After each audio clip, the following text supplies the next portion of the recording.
বন্ধুত্ব কি? দারু এরা খাবে আর বমি তোমাকে পরিষ্কার করতে হবে। বন্ধুত্ব মানে যার হার্ট ব্রেক অন্য কেউ করে আর দুঃখের প্যাচাল তোমাকে শুনতে হয়। যার সাথে জীবনের অর্ধেকের বেশি সময় কাটাও, রাত 3টার সময় যাকে নিজের দুঃখের কাহিনী শোনাও, যাকে তুমি নিজের থেকেও বেশি ট্রাস্ট করো, যার উপর নিজের অধিকার দেখাতে পারো। যার সাথে কথা বলার জন্য মুখে ফিল্টার লাগানো দরকারই পড়ে না, কারণ যার সাথে ভেবেচিন্তে কথা বলতে হয় সে আর যাই হোক তোমার বন্ধু না।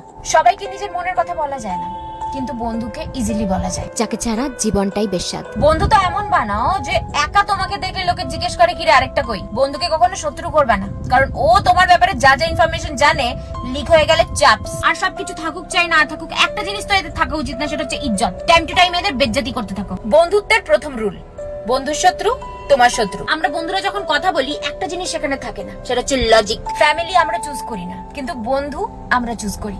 ভগবান যখন কারোর সাথে ব্লাড রিলেশন করতে ভুলে যায় তাকে বন্ধু হিসাবে পাঠায়। আমরা আমাদের সমস্ত প্রবলেম বন্ধুদের সাথে কেন শেয়ার করি জানো? না এই কারণে না যে ওরা আমাদের সলিউশন দেবে, এই কারণে যে ওরা কখনো আমাদেরকে জাজ করবে না। কিন্তু সব থেকে খারাপ কখন লাগে বলো তো?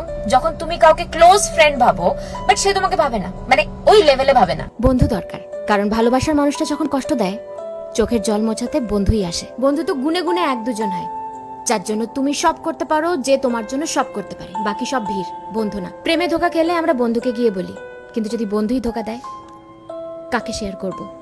তাই বন্ধুত্ব করলে সবসময় এখান থেকে করো, এখান থেকে না।